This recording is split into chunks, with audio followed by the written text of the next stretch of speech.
Welcome everyone.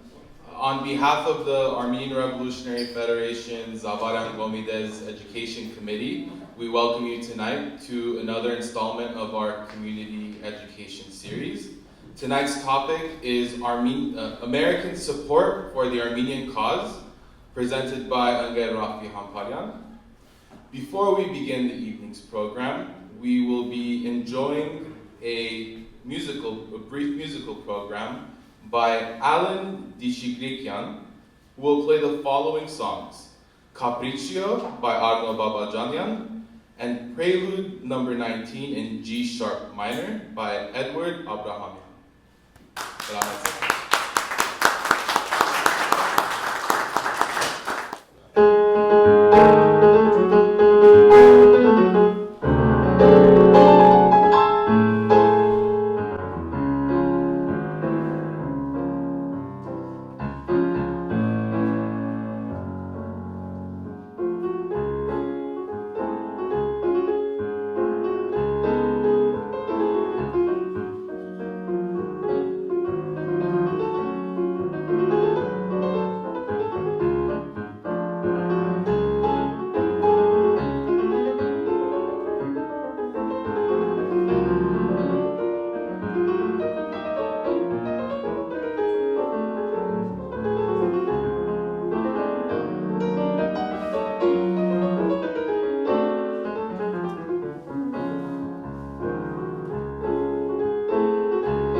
Hamparian. That was fantastic.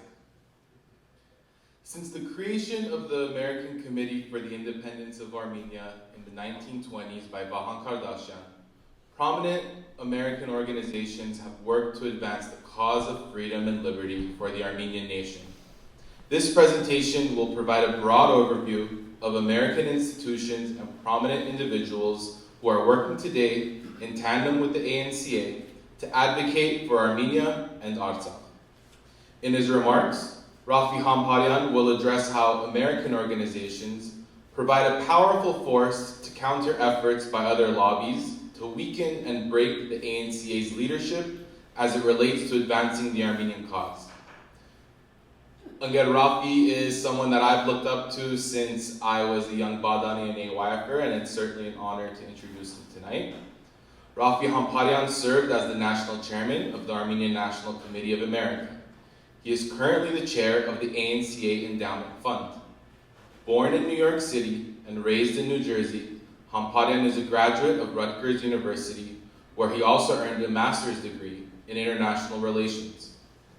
Hamparian has worked for a number of members of Congress, most recently as the Chief Foreign Affairs Aide for former New Jersey Congressman Stephen R. Rothman. He currently serves as the Executive Officer for Federal Affairs for the Los Angeles County Metropolitan Transportation Authority. Hamparian is a lifelong Armenian-American political activist, having begun his activism as a proud member of the Armenian Youth Federation. Without further ado, I'm going to Raffi. Thank you.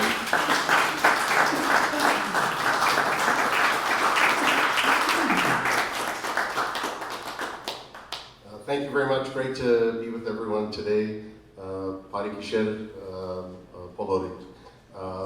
It's a real honor to be here and to address a topic that I think deserves to be addressed. My mother always said, Raffi Hamparian, Vorkan Kichan Kan Love. So I'll speak with an eye towards brevity, but hopefully make this a content-rich presentation. I'd like to start by thanking the Educational Committee for having the dedication, the sacrifice, and the vision to have these gatherings. The last time I was in this Agump, my very good friend, and Anchanik Kizirian, was discussing the history of the Oud, and we've gone from the Oud to American support for the Armenian cause, which shows that the Educational Committee has a broad depth of understanding of issues that we can address. We're not just one issue or just another issue, we're lots of issues. So Adigame. Second, it would be remiss if I didn't mention that the center is named after an exceptional family, the Gero Anishyans. It's a blessing to have you here. And as we were speaking earlier before this event began, we know that Satik's spirit lives in this building, and the events, the love, the happiness, the community that occurs in this center, I prefer the Armenian word agump, right, which connotes a coming together. It's a beautiful thing, and may her spirit and the spirit of all those who've given and given again to our community live bright, strong, vibrant, and forever in this center and all of our centers. I'm going to begin with how I'm going to end. So I'm going to give away the presentation before I give the presentation, and I'm going to talk to you about the compass rose, the compass star. And the compass star hails from the ancient Greeks, and they defined a manner to point out different points and different places from where winds emanate from. 4 points: Arctis, Anatole, Mesembria, and Deuces, right? And ultimately, the compass rose, the compass star, would be how the great seafarers in ancient times and to this day would chart a course. And I'm going to end by telling you that the ANCA and our work with American organizations is defined, characterized, its baseline is our North Star, the Armenian North Star. not somebody else's star, right, but the Armenian star, a magnetic north that takes us to that which is original, authentic, and genuinely in the Armenian interest. And I think that's important because the coalitions you make with different organizations can take you off and deviate from the North Star. And we have a pilot here, and you know that if you're not charting a proper course on a flight from Los Angeles to Singapore, you could very easily end up in the middle of the Pacific Ocean. So that compass rose, that compass star, is terribly important, and it animates everything we do in this space. So let me start with that. I'm going to move, I think, rapidly along this PowerPoint. Again, I don't want to speak for long. Hopefully we'll have a lot of time for a bunch of questions. Basically, the four phases that I want to talk about this evening is the Armenian awakening in America. What was that all about? Then you had a phase where prominent Americans were in the lead for the Armenian cause. So it was not the Armenian community in the lead, it was prominent Americans, and I'll tell you about their names: Henry Cabot Lodge, Elihu Root, and others. And then you have Armenians taking ownership. And this was something that occurred in the 1940s, and most spectacularly in the 1960s, when in 1965 you had a significant anniversary of the Armenian genocide, and organizations like the ANCA became much more organized, much more forceful, and took data, they took ownership of the Armenian cause. And then you have a point now where I'm going to talk to you about the Hellenic American Leadership Council, the Friends Committee on National Legislation, different organizations like Christian Solidarity International, individuals like U.S. Senator Sam Brownback, who have come to work with us on issues related to our cause and to pursue the compass rose, the compass star. So let's get rolling. Here I'm laying out sort of the genesis of the Armenian cause in America. 2 points I want to make. One is going to be on the screen, one is going to be up here. This sort of shows you that the definition of the Armenian cause in America was begun and severely defined by the Hamidian massacres. And in this quote, I'm not going to read it, from Herbert Hoover, he's basically saying that for many Americans, an Armenian was as synonymous as somebody from England because of the massive amount of information about the persecution of Christians in Armenia. All accumulate to impress the name Armenia on the front of the American mind. Now, the beginning actions of the Armenian cause were, again, not led by the Armenian American community, but led by the general sympathy of the American people towards the Armenian Christians. The first action that I found in the U.S. Congress related to the Armenian cause was a senator from the state of Florida. Now, I'll get into later that at the point of this resolution being introduced, there were probably no more than 50 to 75,000 Armenians in the United States of America. I would guess that Senator Wilkinson Call of Florida was not somebody who was counting on a constituency, right, which is generally why American politicians do things. They do it for a constituency, and he was doing it because of what Hoover said in the previous slide. And you can see that he introduced a resolution urging the creation of an independent Republic of Armenia. His final bill was watered down, and it simply recommended that the president influence the great powers to respect their obligations. Now, before I go into these two people, which are central to the birth of Armenian American advocacy, I want to sort of lay out the following, which is that Armenian Americans had seen what had occurred right as the genocide occurred. Specifically, I think it was in 1916, the Sykes-Picot Treaty, right, where Armenians in America, but also around the world, were looking and seeing, boy, what are the Western powers doing? And in this case, it was the French, the English, in cooperation with the Russians. The Sykes-Picot was basically giving away all the Armenian lands, right? And the Armenian voice, the Armenian cause was totally absent. The French would take Dishigrikyan, right? Badmagan Hayastan would go to the Russians. There was a plan to repopulate, Western Armenia with Russians.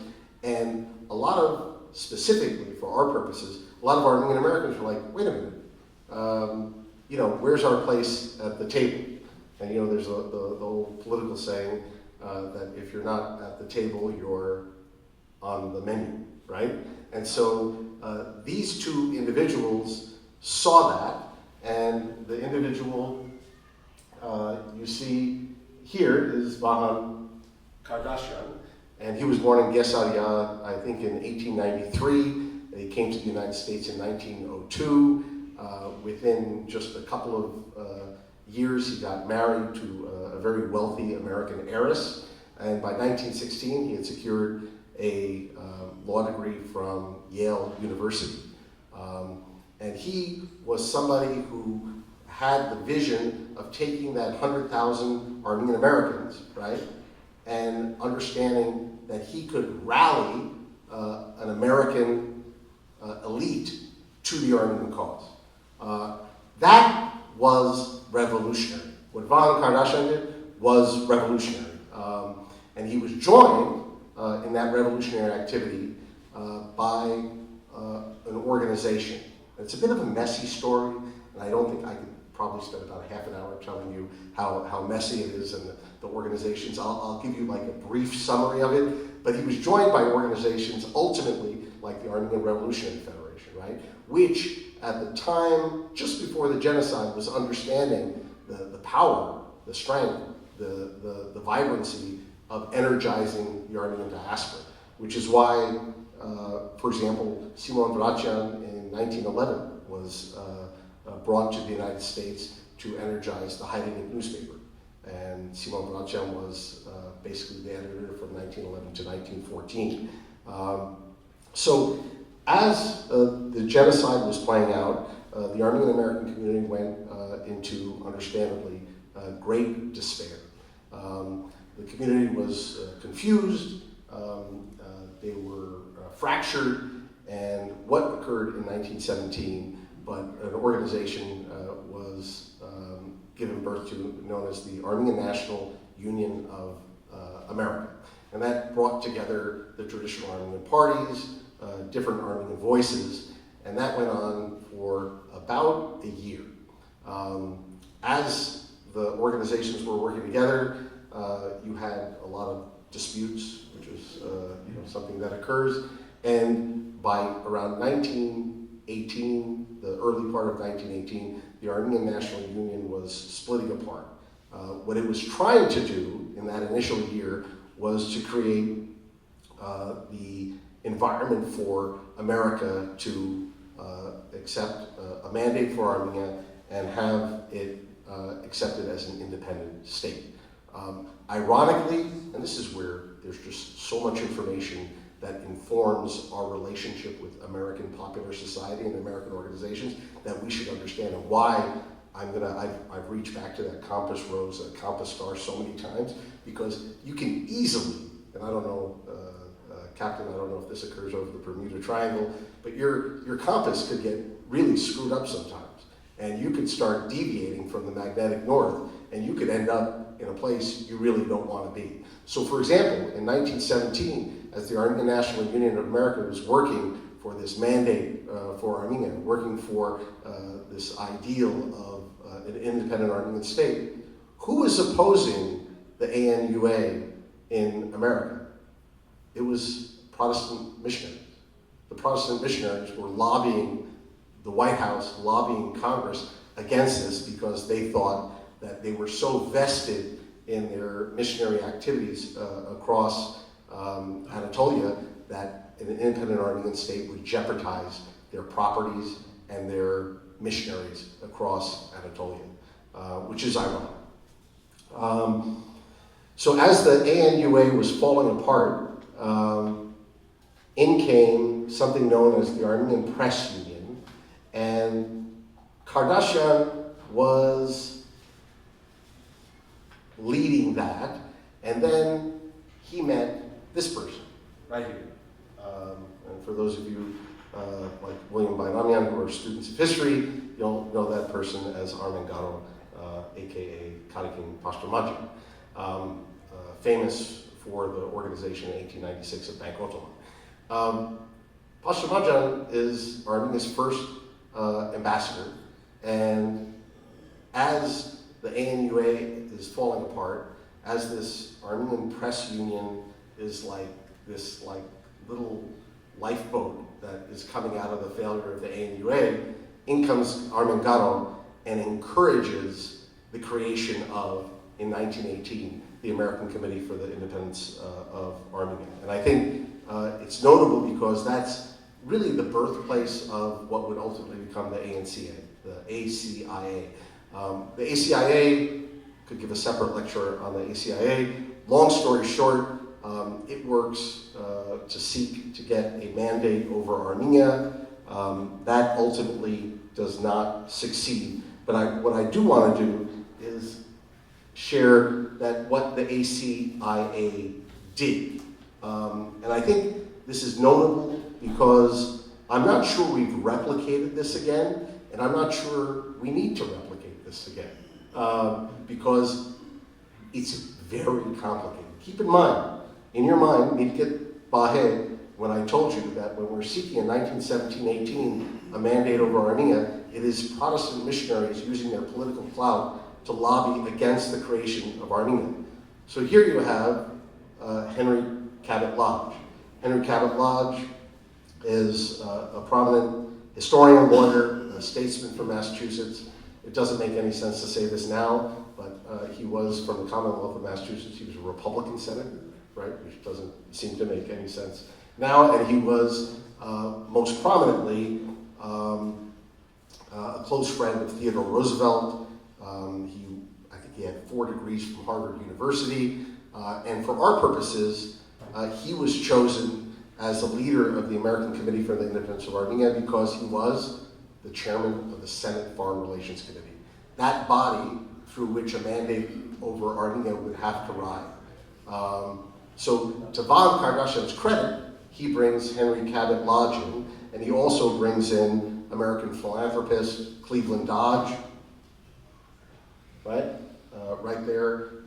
He is the president of Phelps Dodge, which is probably the most prominent mining company in the United States of America at the time. So these are like what I refer to as really heavy hitters. These were like the Elon Musks of their time, and they're on the executive body of the American Committee for the Independence of Armenia. And there in the middle you have Elihu Root, who was a former Secretary of State. He was the Secretary of War under President William McKinley. This is a heavy hitter. This is a big deal. And then you have the first Catholic to ever run for president, Alfred Smith, who was a former governor of the state of New York. So big deal that all these people were brought in to lead the effort. Before I move on, I want to tell you the roundabout story of this American engagement with the Armenian cause and where it led. Kardashian, who would go on and fight for the mandate for Armenia, would ultimately achieve a nominal success on April 23rd, 1918, when the United States recognizes the Republic of Armenia. And then on May 24th, President Wilson, 1918, President Wilson puts a mandate for Armenia before the US Senate, right? And this is how complicated it is when your North Star is informed by people who are not part of what I would say the core. May 24th, Wilson, who's in poor health at the time, puts forward the mandate for Armenia. Kardashian is marshaling his people to support this, though they had many questions and didn't think it could succeed. And then lo and behold, in June of 1918, with the support of like the A-list of American elite society, the mandate for Armenia fails. Isolationism had just run like wildfire across America. And do you know how many votes a mandate for Armenia got in the US Senate? You know how many votes it got? I've got 10 fingers, and if I added 2, that's how many votes we got. 12 votes. And then, to inform that conversation about that, and I'm going to keep going back to the Compass Rose, right, the Compass Star, who led the opposition to a mandate over Armenia in the US Senate? Who was the most virulent opponent? Him. Right? So just keep that in mind as I go on and tell you the story of the engaging organizations, American organizations, what have you, is that the moment you, whether you call it outsource your cause and you give your compass to other people, you are no longer the owner of that compass. And the direction in which your cause goes is not that which you want, it's that which the person that you've either leased or loaned the cause to takes it. So it was in June of 1918, Henry Cabot Lodge who led the opposition to the mandate for Armenia, and it would fail. And then, as we all know, by December of that year, between the Turks and the Russians, the Republic of Armenia ceased to exist.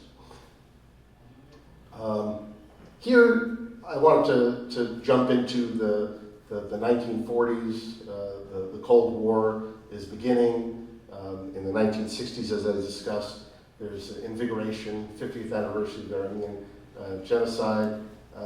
At this point, what is occurring with the Armenian cause and American engagement is that we are at our backs is blowing the winds of the Cold War, and Armenia is enjoying a new title, and that is we are, for the American elite, right, the Elihu Roots, the Cleveland Dodges, the Henry Cabot Lodges of the 40s, 50s, and 60s, Armenia is a captive nation.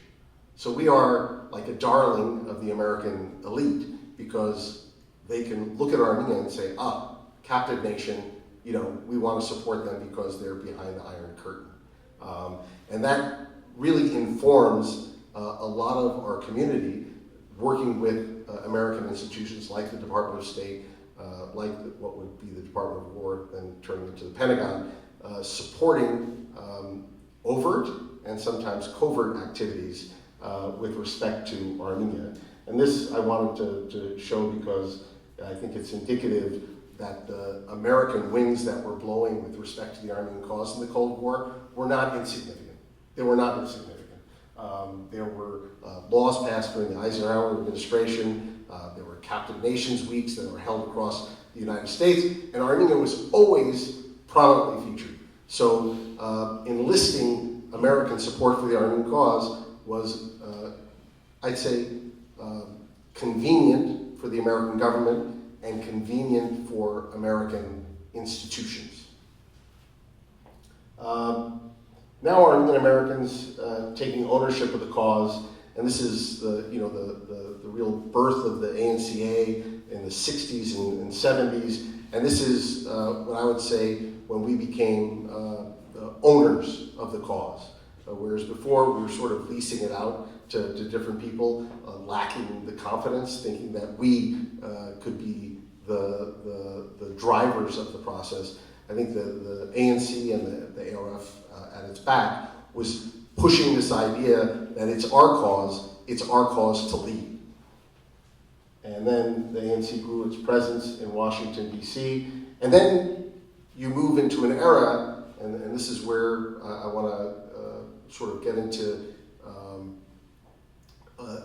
this non-ACIA approach, where the ACIA, and I don't want to be too harsh on the ACIA because I think Kardashian was playing the cards that he could, right? He had a minuscule community with no political constituency whatsoever, perhaps in the state of Massachusetts, where there was a concentration around the mills and factories around Lowell and Watertown and Worcester, right? Where you could say that there's a constituency that a politician would care about. Otherwise, whether it was in New York or Pennsylvania or New Jersey, he was not dealing with any political rationale that any alert politician would be like, oh, let me help these people, it will benefit me. Another example of that is the Poles. The Polish American community was at the time very large, and if you look back at the history of like Polish American activism, they were a constituency that American politicians were coveting and doing things for and supporting the creation of an independent Polish state coming out of World War I. We didn't have that. Kardashian didn't have that luxury, so he played the cards that he could. So the card that the ANCA is playing is working with organizations where our interests are shared, and that North Star, that true north, can be, I think, justified. So for example, this first example over my right shoulder is an F-35, probably one of the most complex military pieces of equipment in the world. It cost about $200 million a piece. In and around 2015, the ANCA saw that the Republic of Turkey was going to be purchasing and part of the NATO architecture of creating the F-35. And in what I would say is a little noticed advertisement that was placed in the New York Times, the Hellenic American Leadership Council and the ANCA placed an ad. And it said, no jets for Turkey. And that ad was really not a hit, probably cost a couple of bucks. There was a wealthy Greek American donor who made it happen. But people were like, oh, the ANCA, the Greeks, what are they going to do? This is a NATO priority. This alliance with the Greeks, right, and it's the American Hellenic Council, HALC, the Manatos family, which is very prominent in rallying Greek Americans, led in 2019 to a grand coalition of human rights groups, Armenian Americans, and the Greek American community. And what happened? There was a target of opportunity. And that target of opportunity was in 2019 when the Republic of Turkey bought S-400s from Russia. And then all of a sudden, an argument and a relationship with American advocacy organizations that we had that everyone on Capitol Hill was basically ignoring. All of a sudden, because we were on the field of play, right, Tashkivana, all of a sudden people turned to us and said, wait, what do you want to do? You want to block sales of F-35s to Turkey? And the military-industrial complex fought us very hard on that. And they fought us very hard on that because they were doing co-joint production deals with the Republic of Turkey. If you see that plane to my right, 900 articles on that plane were being manufactured in the Republic of Turkey. 900, not insignificant. The plane's got thousands of pieces, but 900 were being produced in Turkey. And as a result of our advocacy with the Greek American lobby, with respect to human rights groups, and the ANCA's leadership, the target of opportunity occurred, and we were able to block the sale of F-35s to Turkey, and Turkey was kicked out of the F-35 program. And to this day, they're seeking to go back in. So it's an example of our cause leaning forward into an issue, one that appeared a little hopeless, right? But a target of opportunity happened, and we took it. A second example is with Christian Solidarity International. And here I want to focus on the Swiss Peace Initiative, because Christian Solidarity International has been fantastic on that, and many of you know John Eibner, who's their executive director. But this is another example of aligning our cause with an American/international organization that shares our belief in a free and independent artsal. And so Christian Solidarity International has been working hand in glove with the ANCA on the Swiss Peace Initiative, which was drawn up in March of 2025, and basically has a framework for having an international conference on Artsakh to have the return of our people to their native homeland. 5 days ago, John Eidner of Christian Solidarity International wrote to the Swiss president, who's going to be going to a major European conference in Yerevan in a couple of weeks, and they're petitioning them to make the Swiss Peace Initiative a centerpiece for that conference. Now, the complicating factor there is that as we're fighting for the Swiss Peace Initiative, the authorities in the Republic of Armenia are trying not to say the word Swiss Peace Initiative. And so we're facing headwinds, right? But that doesn't mean we don't engage with groups like Christian Solidarity International, because there will be an opportunity for the Swiss Peace Initiative to take flight. And while that may not be today, it may not be tomorrow, it is likely to happen. And it's a great example of the ANCA cooperating with an American organization. This is a very unlikely story. If you were to tell me that there'd be a politician who was your number one enemy and who would turn around and seek to become your number one proponent, you'd be a little leery, because the Freedom Support Act, which was drafted in the late 90s, basically blocked aid to Azerbaijan. In and around 2001, 2002, the gentleman over here, Sam Brownback, who's a former Republican senator from the state of Kansas, he became the chief proponent of getting rid of introducing the waiver to Section 907, meaning that any president could be like, you know what, for national security reasons, we should be giving aid to Azerbaijan. Lo and behold, as he became the director, I think, of the U.S. International Religious Council during Republican administration, he had a change of heart. And he approached us at a press conference we were having outside the U.S. Capitol, and Senator Brownback came up, took 2 ANC people to the side, and said, I basically want to repent for my sin of introducing the waiver on Section 907. What can I do to support you? And so we sat down with Senator Brownback on Capitol Hill at the ANC office, right? And he said, here's where I can help you. I am close to the evangelical community, and I am prepared to go and fight the good fight for you. And while we were not successful in working to save our people in Artsakh with Senator Brownback, it is an example of how your enemy can one day be your friend. This is another example I wanted to bring to bear, which is sort of on the left side of the spectrum. Some of you may have heard of the Friends Committee on National Legislation. You're like, who are these people and why should we care about them?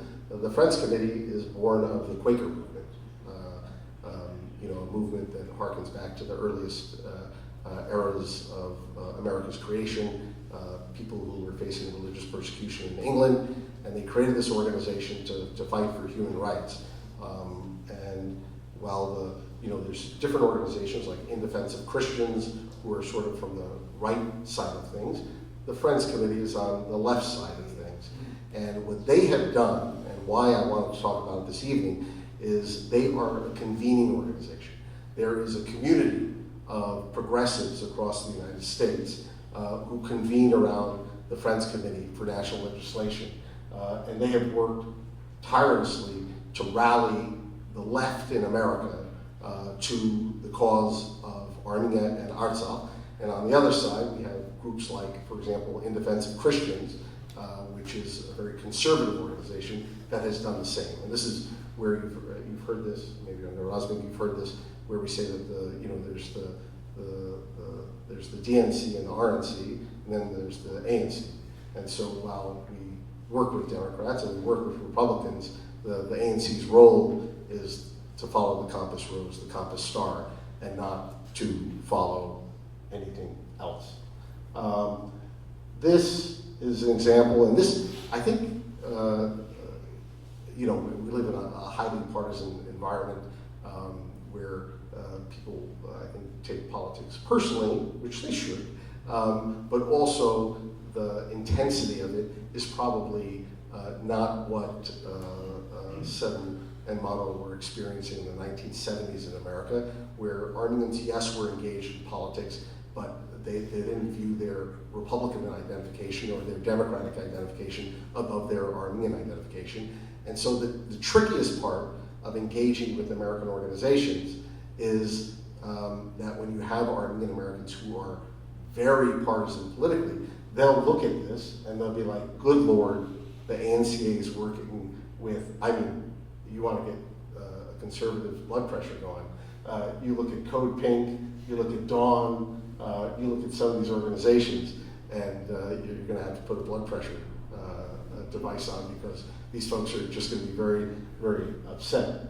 And here, on the other hand, and this is why the ANC, RNC, DNC stuff is so important, you have our work with more conservative organizations. In this case, it's the IDC, which is super conservative and very tied in with the Republican leadership, with Speaker Johnson, with Senator Thune, and what have you. And the ANCA sponsors conferences with them, and so on and so forth. And here, I wanted to make the point that in addition to the sort of the partisan lens that the ANCA engages American organizations, it's a 360-degree approach. So when you look at the progressive coalitions that the ANCA works at, we could break up each one of them into these sections. So for example, let me just take one of these, because like I said, I don't want to talk very long. If there are any questions, I'd be happy to take them. But let's just take the issue of Jerusalem and the manner in which Armenians are being treated there. Our properties, the Cow's Garden, everything. On the right, you have many of the conservative organizations, not all, many of them allied strictly with the state of Israel, right? So our space to operate on an issue like Jerusalem is with left-leaning organizations, whether that's Amnesty International, you go down the list. On issues related to genocide and atrocities prevention, the same thing. Our work is focused with organizations like the International Association of Genocide Scholars and the Lemkin Institute and others, and also relates to arms sales. Conservative coalitions, I put here religious freedom, faith-based perspective on Armenian issues. 120,000 Lives is a coalition of conservative Christian organizations.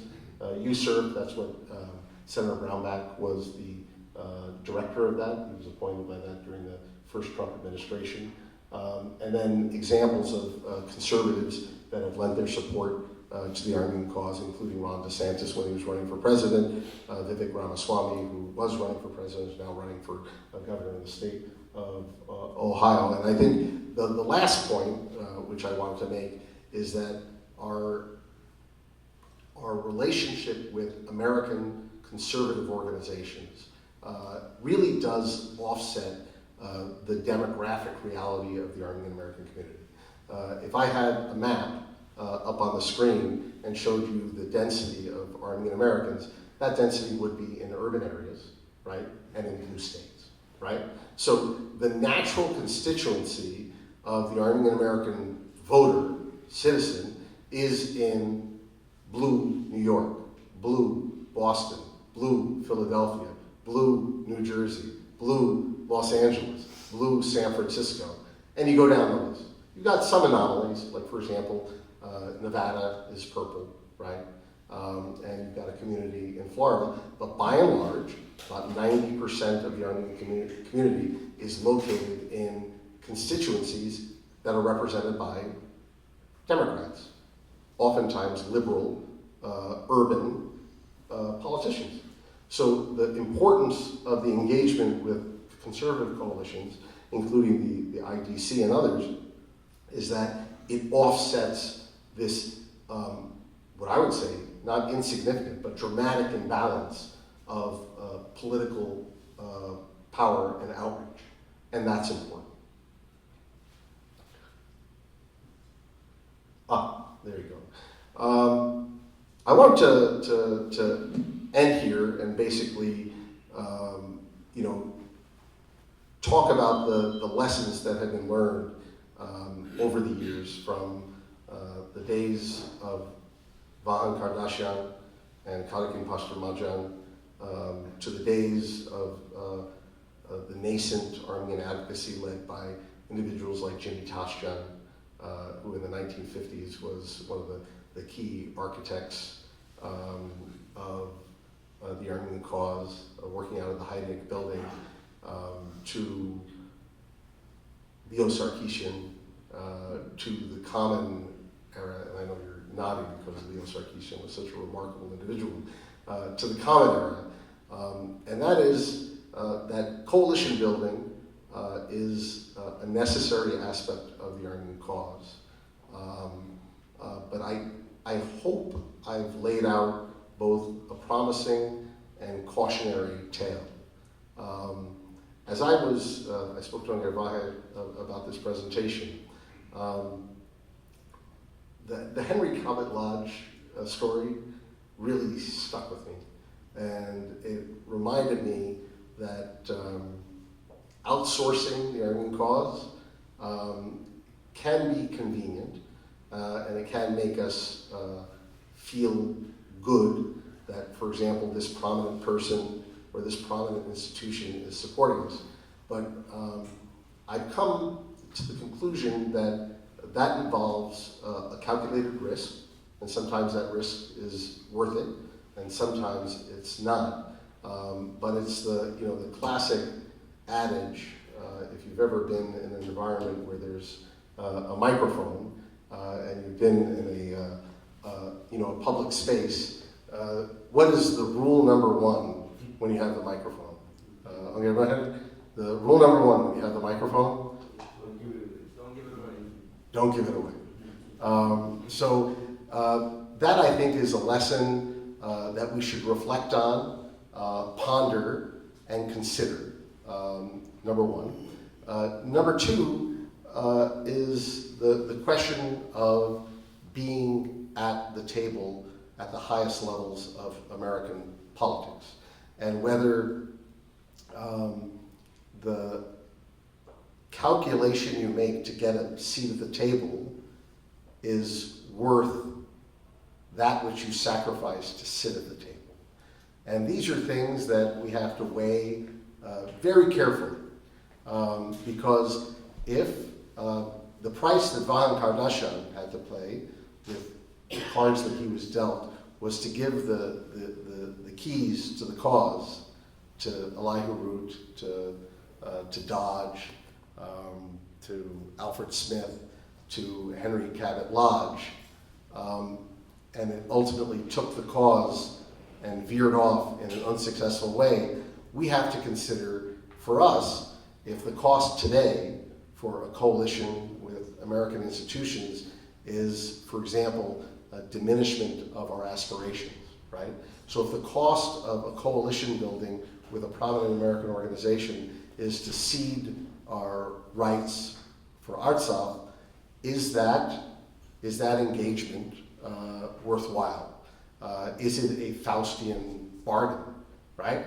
And these are very serious, consequential questions. And I'm reminded of Abraham Lincoln, who said, if you're given an hour to chop down a tree, sharpen the axe for 45 minutes, right? We have to really, really think, like love Bekamadadzenk Anurbasim, whether those deals, those understandings are worth it, or do we go and engage in this type of coalition building, right, with the organizations that I talked about, IDC, HALC, the American Hellenic Council, Amnesty International, Code Pink, you name it, all these organizations, and we view that coalition building as simply an exercise of going to your local 7-Eleven and buying a lottery ticket, right? And saying, right, let's give it a shot. what's the harm? It could help us, but maybe it can't hurt us. Let's go ahead and do that coalition building. So this is where I basically want to conclude and say that I think tonight I didn't want to go into super historical details, but I thought I'd give just a broad overview of the history of engagement with American organizations, why Kardashian, why Kalakin Pashtamajan, who I think he would die in the 1930s of a broken heart at a conference in Switzerland because he saw what occurred to the Heidenik and the Soviet takeover and what have you, and then take it to the current era and sort of be remarkably honest that this is not a panacea, that relationships with different organizations are not a silver bullet for the Armenian cause. I think in many ways what I have seen politically is that many Armenian Americans are waiting for that external white horse to come in, and whether that is the Armenians in the Heidenik who thought that the Americans were going to come in and they were going to, Uncle Sam was going to come and unfurl the red, white, and blue, and we were going to, forever have Artsakh, and that relationship was going to solve our problems, or whether it's other ideas. Some of those ideas are actually fantasy, and I think, not to dismiss the coalition building, but I think we need to be a little more calculated in our interest in coalition building. We, who are gathered here today at the Mehed and Satik Deran Eshan Abu, are warm-blooded individuals, right? People I've known for many years. You come here with love in your hearts. You come here with a passion for community. You come here with honor. You come here with dedication to the community, right? That's the warm-blooded part, right?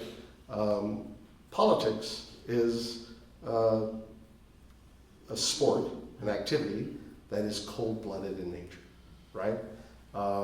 And the reptile, right? I was reminded the other day there was an alligator trainer, and he was showing how he's worked with this alligator for 20 years, right?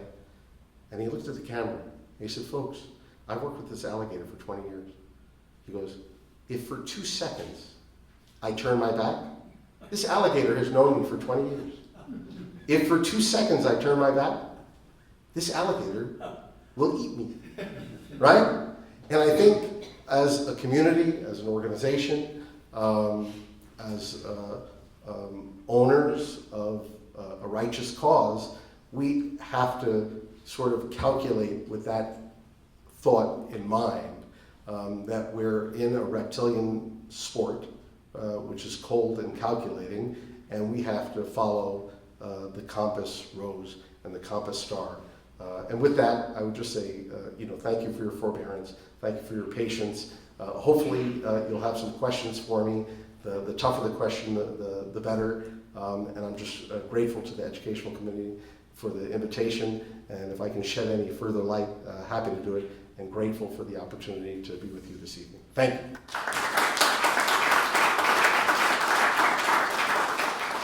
Thank you once again, Raffi, for your fantastic remarks and very educational presentation. Also, on behalf of our Public Education Committee, thank you to all of you for attending tonight, for spending your valuable time in the middle of a weekday after a long day of work with us here, learning together in community and common cause. With that, we'll conclude our program, but we invite you all to please come to the front for a very quick group picture. Yes. And then we can mingle. If you have more questions for Raffi, you can speak to him right after we take our picture. So thank you again.